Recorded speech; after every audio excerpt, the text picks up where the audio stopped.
అనంత కరుణామయుడు అపార కృపాశీలుడైన అల్లాహ పేరుతో ప్రారంభిస్తున్నాను. హామీం అస్సజ్దా 13వ వివరణ 2వ రుక్కు.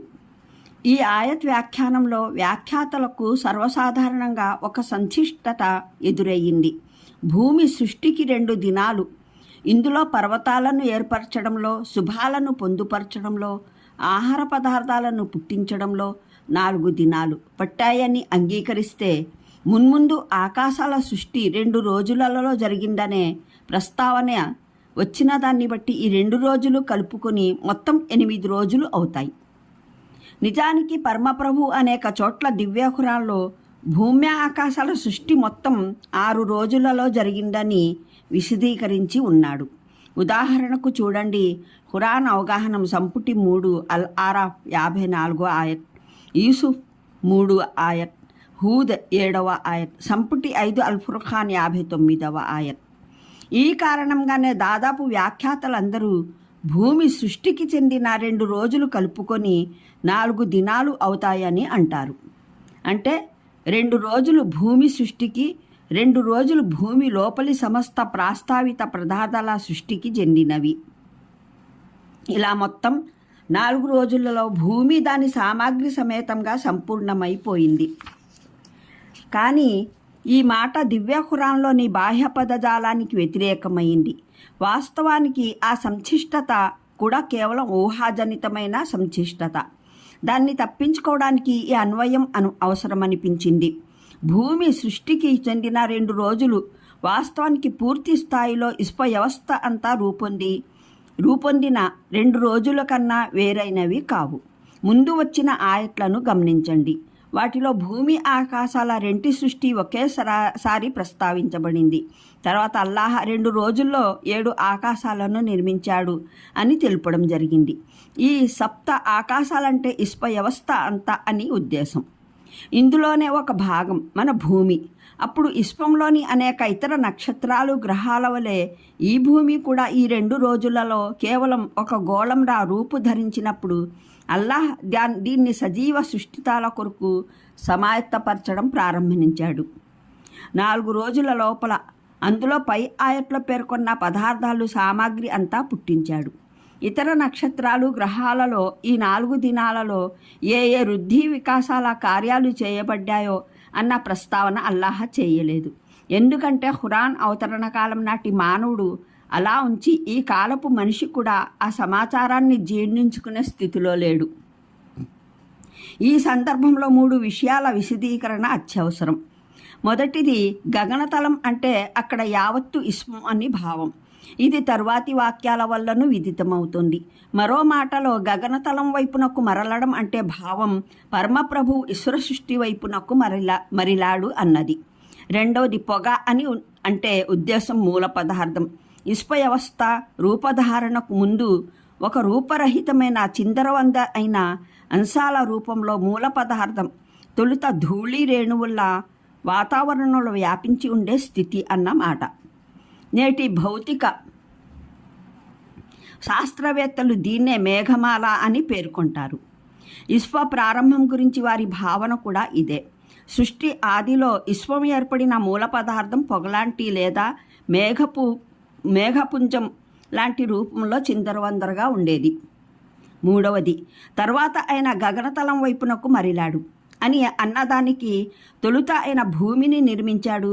తర్వాత అందులో పర్వతాలు నాటి శుభాలను సమకూర్చి ఆహార పదార్థాలను పొందుపరిచే కార్యం నిర్వహించాడని, ఆ తర్వాత ఇదంతా ముగించుకుని అప్పుడు ఆయన ఇస్ప సృష్టికి పూనుకున్నాడని భావించడం సరైనది కాదు. ఈ అపార్థాన్ని తరువాతి వాక్యం దూరం చేసి వేస్తుంది. ఆయన ఆకాశానికి భూమికి చెప్పాడు, ఉనికిలోకి రండి అని. దానికి అవి పలికాయి, మేము వచ్చేసాము విధేయులైన వారిలా అని. దీనివల్ల ఈ విషయం విసిద్ధమైపోతుంది. ఈ ఆయట్లోనూ తర్వాతి ఆయట్లోనూ ప్రస్తావన జరుగుతున్న సమయం భూమి ఆకాశాలు లేనప్పటి సమయం అని. అప్పుడు ఇస్ప సృష్టి ప్రారంభం జరుగుతుందనీను. కేవలం ఇక్కడ వచ్చిన పదం సుమ్మ తర్వాతను ఆధారంగా చేసుకుని భూమి సృజన ఆకాశం కన్నా ముందు జరిగిందని చెప్పలేము. దివ్య ఖురాన్లో సుమ్మా అనే పదం తప్పనిసరిగా కాలక్రమాన్ని సూచించడానికే ప్రయోగించబడదు. దీనికి అనేక ఉదాహరణలు ఉన్నాయి. అది విషయ ప్రస్తావన క్రమానికి ప్రయోగించబడుతుంది.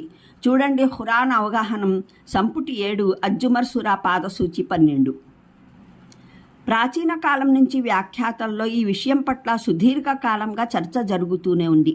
దివ్య ఖురాన్ రీత్యా తొలుత సృష్టించబడింది భూమియా లేదా ఆకాశమా అని. ఒక వర్గం ప్రస్తుత ఆయత్తో పాటు బహ్రా సూరా 29వ ఆయత ఆధారంగా తొలుత భూమి పుట్టిందని వాదిస్తుంది. రెండవ వర్గం నాజియత్ సూరా 27, 33వ ఆయట్ల ఆధారంగా ఆకాశం తొలుత నిర్మించబడిందని వాదిస్తుంది. అక్కడ భూమి నిర్మాణం ఆకాశం తర్వాత జరిగినట్టు వివరణ ఉంది. కానీ వాస్తవం ఏమిటంటే దివ్య ఖురాన్లో ఎక్కడైనా సరే విశ్వసృష్టి ప్రస్తావన జరిగింది. భౌతిక శాస్త్రాన్నో లేదా ఖగోళ శాస్త్రాన్నో బోధించడానికి కాదు. దేవుని ఏకత్వం, పరలోకం పట్ల విశ్వాసం గైకొనే పిలుపునిస్తూ అసంఖ్యాకమైన ఇతర నిదర్శనాల మాదిరిగానే భూమి ఆకాశాల పుట్టుకను గురించి కూడా ఆలోచించాలని, పరిశీలించాలని పేర్కొనడం జరిగింది. ఈ ఉద్దేశంతో భూమి ఆకాశాల నిర్మాణంలోని కాలక్రమం అంటే భూమి నిర్మించడం ముందు జరిగిందా, ఆకాశం నిర్మాణమా తెలుపడం అసలు ఏ విధంగానూ అవసరం లేని విషయం. రెంటిలో ముందు ఏది తయారైనా ఎట్టి పరిస్థితిలోనూ రెండు అల్లాహ ఒక్కడే ఆరాధ్యుడు అన్నదానికి సాక్ష్యం పలుకుతున్నాయి. వీటిని సృష్టించిన వాడు ఈ కర్మాగారం అంతా ఏదో ఆటలాడేవాని ఆట వస్తువుగా నిర్మించలేదు. అందువల్లనే ఖురాన్ ఒక చోట భూమి పుట్టుక ప్రస్తావన ముందు చేస్తే మరో చోట ఆకాశం పుట్టుకను తొలుత ప్రస్తావిస్తుంది. మానవునికి దేవుని వరప్రసాదాలను గురించి స్పృహ కలిగించాలన్నదే ఉద్దేశం అయినప్పుడు అక్కడ సాధారణంగా భూమి ప్రస్తావన మొదట వస్తుంది. అది మానవునికి అత్యంత సమీపాన ఉండేది గనుక. మరెక్కడైతే దేవుని మహత్తును, ఆయన సామర్థ్యం, పరిణితి భావనను కల్పించడం ఉద్దేశమవుతుందో అక్కడ సాధారణంగా ఆకాశాల ప్రస్తావన మొదట వస్తుంది.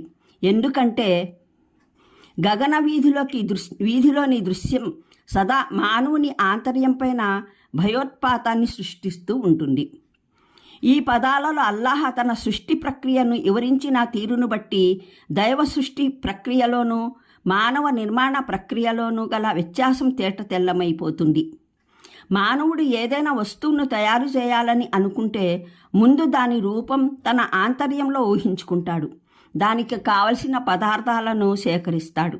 తర్వాత ఆ పదార్థాలను తన ఊహారూపానికి అనుగుణంగా రూపొందించడానికి నిరంతరం కృషి సల్పుతూ యత్నిస్తాడు. ఈ ప్రయత్నంలో అతను తన ఊహాచిత్రం రీత్యా మలచాలనుకున్న పదార్థం నిరంతరంగా అతన్ని నిరోధిస్తూ ఉంటుంది. కడకు ఒక్కోసారి పదార్థాల అవరోధం గెలుస్తుంది. ఆ వస్తువు అనుకున్న ఊహాచిత్రంకు అనుగుణంగా సరిగ్గా రూపొందదు. ఒక్కోసారి మనిషి చేసే కృషి ఫలవంతమవుతుంది. అతను దాన్ని తనకు కావలసిన రూపం ఇవ్వడంలో విజయం సాధిస్తాడు. ఉదాహరణకు ఒక టైలర్